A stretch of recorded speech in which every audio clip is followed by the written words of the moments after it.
Happy Tuesday. Happy Tuesday. First of all, I want to thank everybody for tuning in, the family connected to Justification, whether here, whether by broadcast, Wednesdays 11:30 that you can catch, or on this same YouTube channel. Thank you for tuning in, and thank you for having a decent Tuesday. One that I can first of all say, remember to hop on over to my website for that 40% off on the apparel, and then also to check out the School of Reform, most definitely. And then we're just going to continue because the stream of thought, this same stream of thought actually ties into what I've been talking about on my broadcast. And I've been getting into a lot on there, which I've been showing the proof of, looking at the Gospel of Thomas, looking at the Gospel of Mary Magdalene, looking at Isaiah 7, Isaiah 8, and the subject of emptiness, it connects along with that because Emmanuel is something that I've been harping on and breaking down Emmanuel meaning God with us. We break that down, but that word with in the actual Hebrew context doesn't really mean with. It means within. So Emmanuel actually means God within us, not God with us. So, for example, when you're hearing the author of the book of John articulating the word was made flesh and the word was with us and the word dwelt among us, that context is not the actual context of what the saying is saying. The actual context is God within us. So what the actual context was pointing towards, which is something might have been brought up the last time we spoke, but definitely I've been getting into on my broadcast, is that the aspect of God with us or God within us is that there was a philosophy that was within the living God's chief apostle. It wasn't that there was quote unquote God with, it was quote unquote God within. In the very first line of that same chapter, first chapter in the book of John, in the beginning the word was God, is the same through and through. God equals word. So it was word within. Emmanuel, word within us. And that's relevant because the subject of emptiness, becoming that void and allowing oneself to become that void, allowing oneself to become that station for creation, because that's the only way that the creator can work. The narrative of creation goes, there was darkness and voidness. Still don't know if that's a word, but I'm rolling with it. I'm rolling with it. That voidness, still that darkness and that voidness, and only then is creation able to take place. Now, a step further is Genesis chapter 2, where from out of that voidness, from out of that darkness, there is an individual mind. And then the next form of creation takes place by the breath of life entering into that mind. So we have to go through a period of darkness. And to break this down, not literal, this is all figurative. And it's pointing to the state of emptiness. Our devotional conversation, when it's conceived, it is conceived however it is. You know, the belief we have, we inherit the belief we have. We don't own our belief. We don't own our belief. We can't claim it. We can never say something happened to our belief and we no longer have it because it was stolen or taken from us. We don't own our belief and we don't give ourselves our belief. So when our belief is hatched, it is hatched in a bit of a context of confusion because we don't own it, yet we feel it. We don't own it, yet we feel it. But if our belief is genuine, our belief will break. That's what's supposed to happen. The genuine belief goes through stages of growth and development, through a period of questions and answers, trial and error, discovery, and then self-discovery for what's being discovered, to the point that it will break. And that's fine. That's supposed to happen. The conversation, is supposed to break. Our belief is supposed to break. Now, the breaking belief breaks, and understand that it's breaking because it was in a period of darkness or a period of voidness. The belief we generally have, it's really based on nothing. The belief we generally have, it's based on nothing. It's based on nothing. The only thing that it is based on is feeling. And the best way I can relate this is that I get messages here and there from people that are leaving the field of religion associated to the law of attraction, quote unquote, new age. So a lot of individuals reach out after hearing me speak, and whatever I say touches them. But what draws them, or what draws anyone to these fields of thought, is that what can be conjured has to be conjured through feeling. And you know, it doesn't take a long time to realize that this philosophy is what it is. Not going to get into that.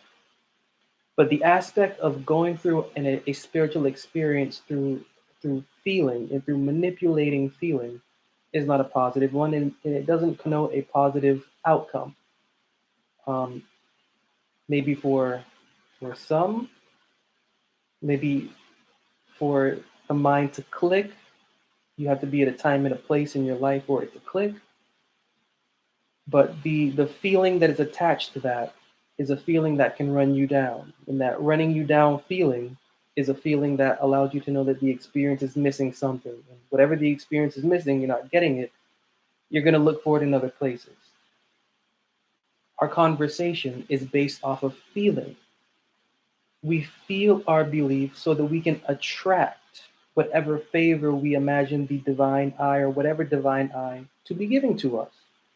It's the same secular principle in a supposed to be sectarian or religious field of thought.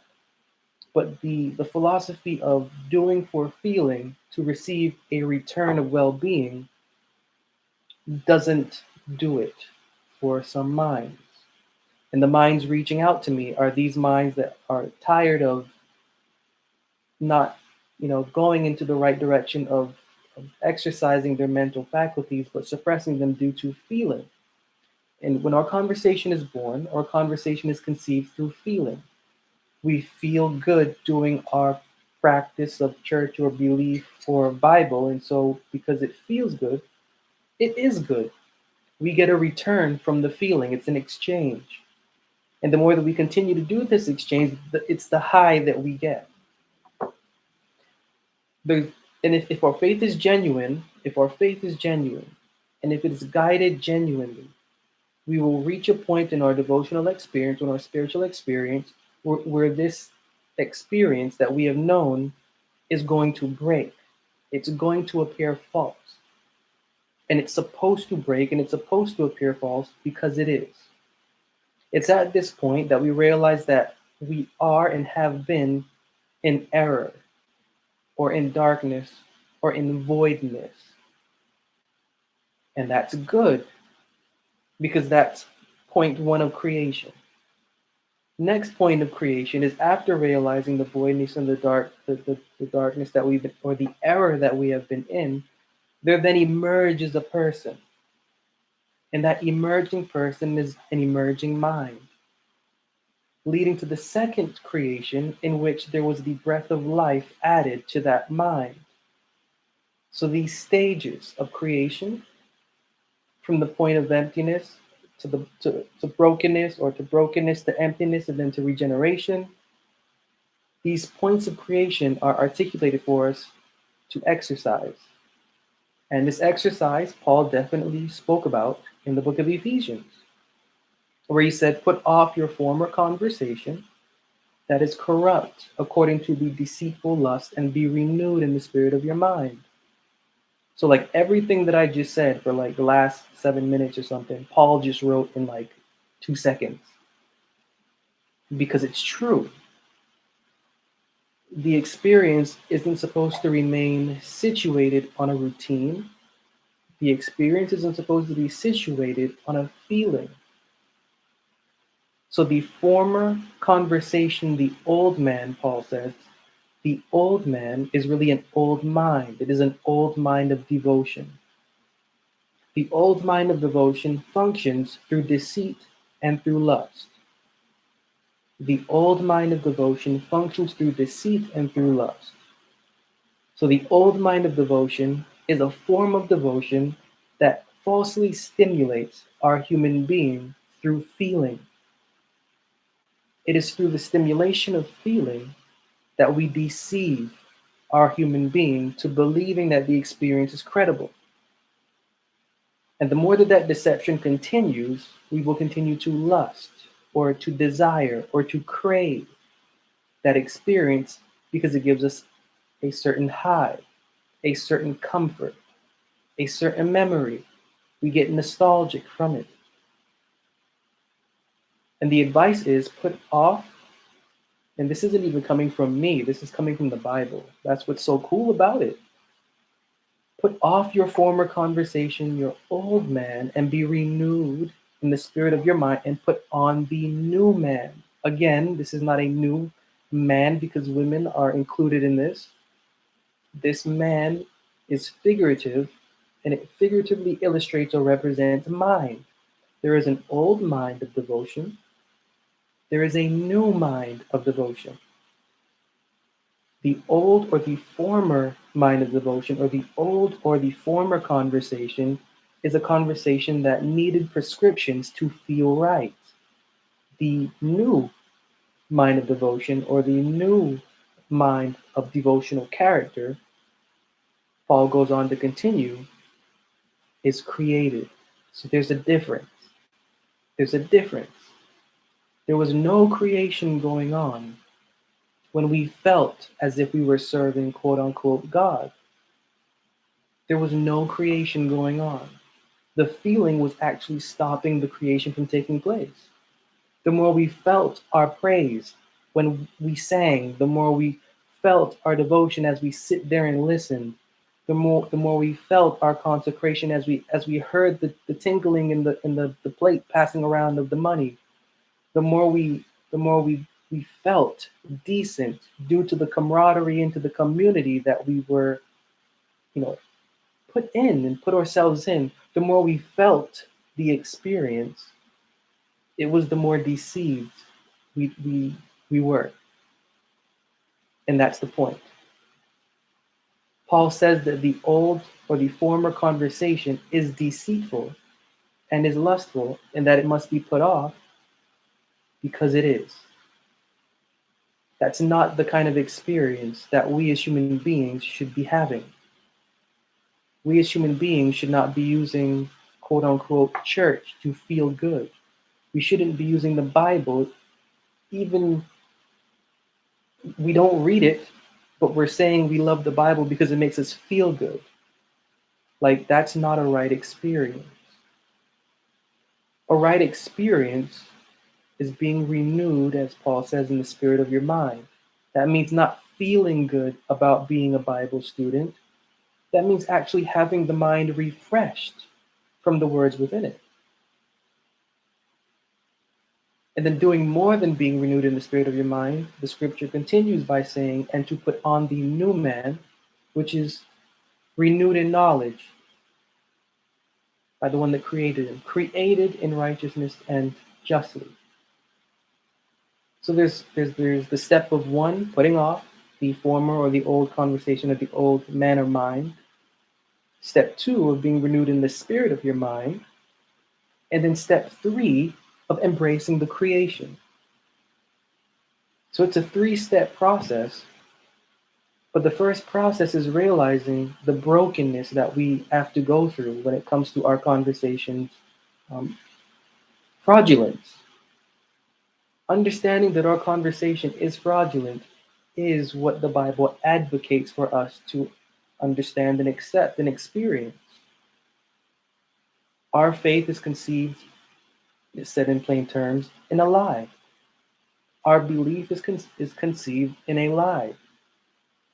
Okay, so that's the truth and that's fact, so get over it. Like, just get over it. But it's difficult to get over it because of the feeling that we have grown so attached to. It's the feeling that makes it hard to move on from this discovery of fraudulence.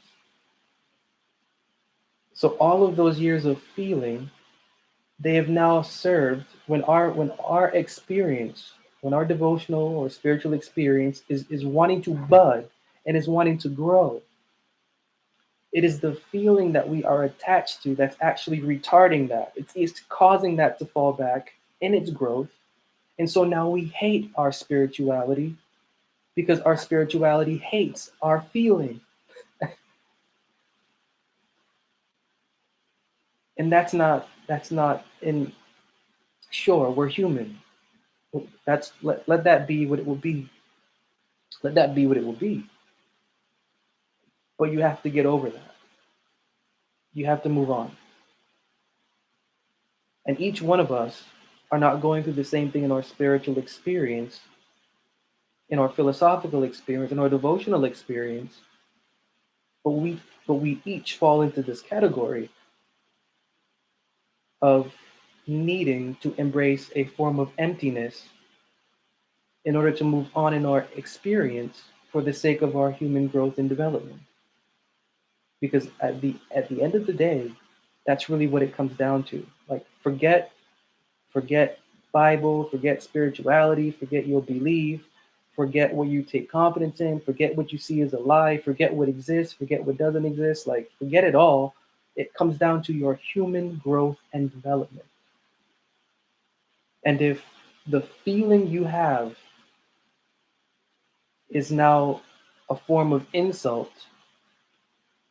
that's just letting you know, that's just letting me know that what we believed before was one, a lie, and it was two, if it's causing us to act or behave like this, it was a hazardous lie. So we have no right to continue to feel sorry for the lost feeling that our spirituality would cause us to abandon. And that's what Paul is trying to get us to see. Paul is trying to get us to understand that it's okay to rationalize your belief as having no legitimacy. It's okay to rationalize your belief as having no foundation. Why? Because it doesn't. You may not know how, you may not know why in that moment it doesn't. Let it go. What you really need to be focused on, what we really need to be focused on, is being renewed in the spirit of our mind. So the spirit of our mind has been taken away from us due to the feeling that we've grown attached to whatever we've grown attached to, and we now have to reclaim it. And that's really another part of it. The struggle or the issue of reclaiming our mind and separating a mental experience from a physical feeling experience. We only associate God with a physical feeling experience. We don't know God from a mental inward experience, and that's the problem. That's the fear. If I can't feel it, and if I can't do something physical, well, then that's not God, and I need to stay away from it, and it's evil, and then nothing else exists if this doesn't exist. So that's not the right mind to have. The right mind to have is, as Paul is saying, when he's saying put off your former conversation, he's actually calling for the reader, for the listener, for the student to be empty devotionally. If you can be empty devotionally, you will be filled up. And not filled up in feeling, but filled up in the spirit of your mind. So there's a transition that the Bible is asking us to accept. The transition is going from a state of feeling to a state of now reflecting. And if we're not capable of reflecting, then the Bible is going to sound very evil to us because it's killing our feeling. If we're not capable of mental exercising, well, the Bible's going to sound stupid to us because we love the feeling. We're a feeling person, but we're not, right? We are simply due to our institutionalized religion trained to be feeling people, when in reality, we are created mental. Religion has distorted the chemical of our human being, but the Bible's trying to reclaim it back for us through this exercise. So if we're warring against what the Bible would have us reclaim, it's not that the Bible is wrong. We are the ones that are wrong. And so when it comes to this stream of thought concerning emptiness, I wanted to dip back into that because there's an engraving that is supposed to go on within.